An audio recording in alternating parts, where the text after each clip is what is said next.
Now, there's nothing else much we could do here right now, so we're just gonna head back to the Undead Settlement and continue onward. Now that we got the Mound Makers out of the way, we don't have to go back down that path. Unless to get that item, which is up there, which I will get, but not right now. We're going to wait on that item. We're going to give that item a little bit of time before we go on an attempt to get it. And if this loading screen could take any longer, I would like to continue the Undead Settlement, please. Hey, we're back. So onward we go. So, like I said, monsters coming back. Gotta beat the fuck out of them. Fuck you, and where's your pitchfork friend? Oh! Oh my god, you waited for me. You ambushed me, sir. You knew I was coming. Because you probably died last time and you learned. That AI learned that I was coming back and ambushed me in the door. What a jerk. What a jerk. I also highly recommend you do not run through this area because you will aggro the monsters and they will chase you all the way back to the crossroads, and we don't want that. We don't want that at all.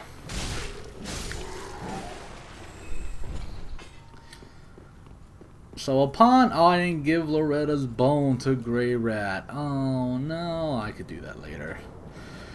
So that enemy we killed for the Estus Shard, she is a respawnable enemy. You can fight her over and over again. She does drop really good gear, let me tell you. But that, I'll talk more about that later on. But we're going to head back across the bridge, ignoring all the mobs this time. Because we don't need to kill them all, because we got everything over there. And oh boy, we got some villagers thinking they're cool. I didn't know that didn't want, did that go off?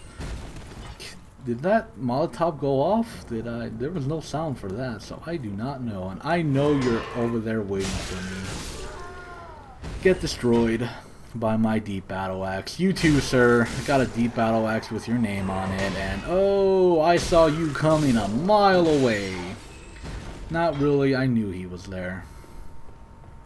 So now our next destination is behind this door, and we have to fight this dude. I didn't really talk about these enemies. This enemy is called a Thrall. We fought about 4 of them in that other building we have to come through to make it to that crossroads. And you just got backstabbed, sir. You just got annihilated. Thralls are tiny enemies. As you see here, they wear those masks, which the game just calls them Thrall Mask. The ones we fought in the house were a lot weaker, but they came in more numbers. That was a big Thrall. And big Thralls are more tanky than the little Thralls and usually have a two-handed weapon, just like that. And this Thrall is supposed to come down here and fight me, but instead he just wants to stay up there and throw knives at me. Which is fine with me, because I don't really have to deal with him right now. But up ahead, we got a bridge here, and we got this house here. And did he jump down? What the fuck are you doing up there, buddy? Get your ass down here and fight me. I know you're supposed to jump down. Who cares? I will here in a second if he does jump down. But there's a house off in the distance, across this bridge, and there's also a little hole down there. As you can see, there's a ledge. If we jump off the bridge, we can land on there. We want to go to that little hole first. And yes, you want to make that a priority, as this message will probably say. So plunge attack her, and instantly turn around, because behind you there's a monster as well with a pitchfork, and I hate these types of villagers so much. So much with a burning so much with a burning passion. Those pitchfork villagers are just so fucking powerful, man. I hate them so much. And the reason why we want to come down here is because there's a bonfire. And you know, Dark Souls players out there, we love our bonfires.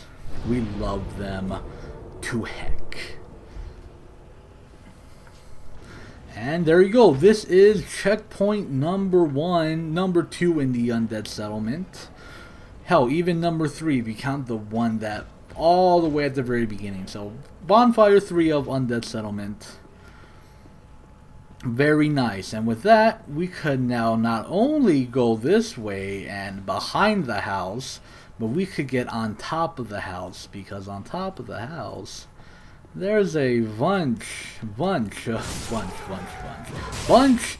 villagers who throws Molotovs at you if you try to run past that bridge and into this courtyard. More of a pathway.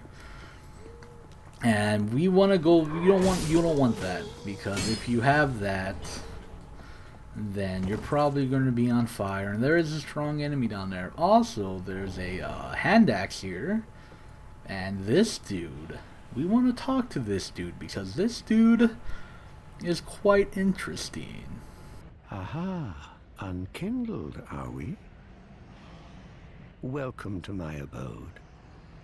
I am Cornix, an old pyromancer. A crow in his cage, as you see now. But here we are, an encounter for the ages. I hear the unkindled make for fine vessels. Care to learn some pyromancies from this old man? Most wise. A chance encounter should not be squandered. To reiterate, I am Cornix of the Great Swamp. The pleasure is mine.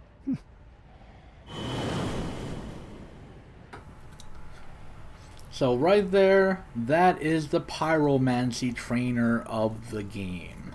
Pyromancies, if you do not know, is a second type of offensive spell in Dark Souls 3. Instead of the arcane-like spells from regular sorceries, pyromancies focus more on fire. And let me tell you, really fun in PvE. Now, if you pick the Pyromancer, the class at the beginning of the game, you would already have a couple pyromancies already, like Fireball. Oh, actually, that's pretty much it. But he will give you access to even more spells and make your Pyromancers, or if you're going down intelligence and want to be a fire mage, he will give you a lot more fun spells to use. And let me tell you, fire spells are a lot of fun. I love pyromancy in this game. I love it to death. They really increased the damage of being a pyro. Not really. They really just made it more fun and more effective than the other Dark Souls games. But I'm not a big Dark Souls veteran. I don't really know what I'm saying. I'm just saying that because that's how it feels to me.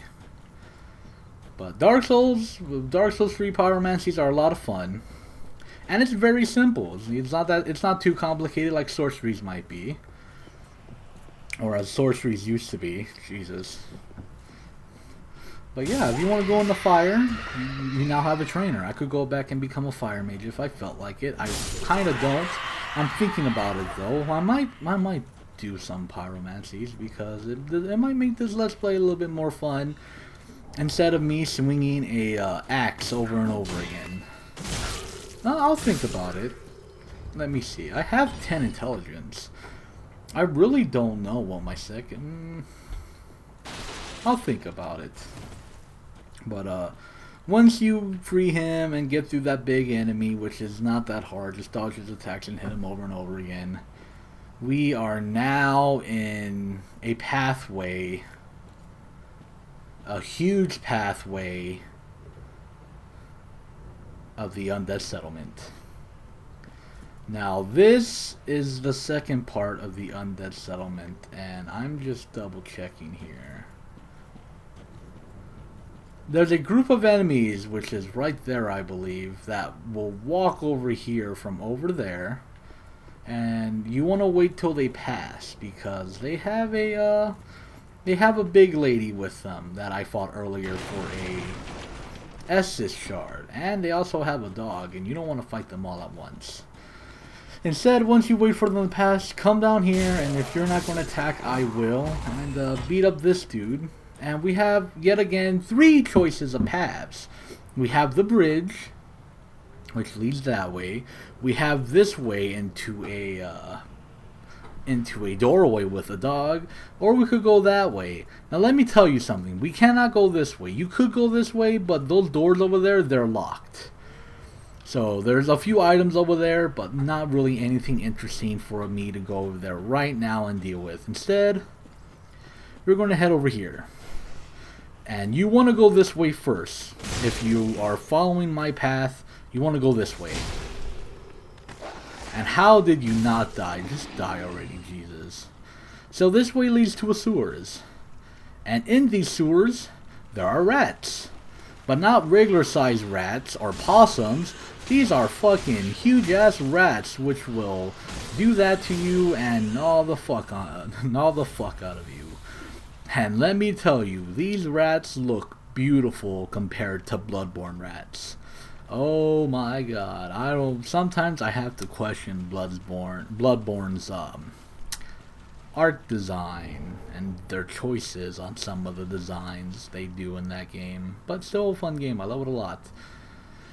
So up ahead, a wall of mist is ahead of us. Now what you want to do is you want to get a bow or get anything range, preferably a bow though, because you can aim those. And if you can see, there was a clearing there and you saw a few rats, but what we want to shoot is not hit the wrong button, please. We want to shoot an arrow down there and see what we hit. I hit a rat. Let me see if I can kill him. Aha! Get out of here, rat. And by now you probably saw what I'm trying to shoot at. If you run this way without thinking, you will have to deal with this fucker. Say hello to Big Rat. Now say goodbye to Big Rat because he's dead. And once you kill this rat, he will drop the blood bite ring. Blood bite ring, don't remember off the top of my head. Let me see if I can find it. There it is. Increases bleed resistance. Actually, that's a really good item. You want to get that. You want to get that because bleed will become a problem later in the game, and you don't want bleed to happen to you.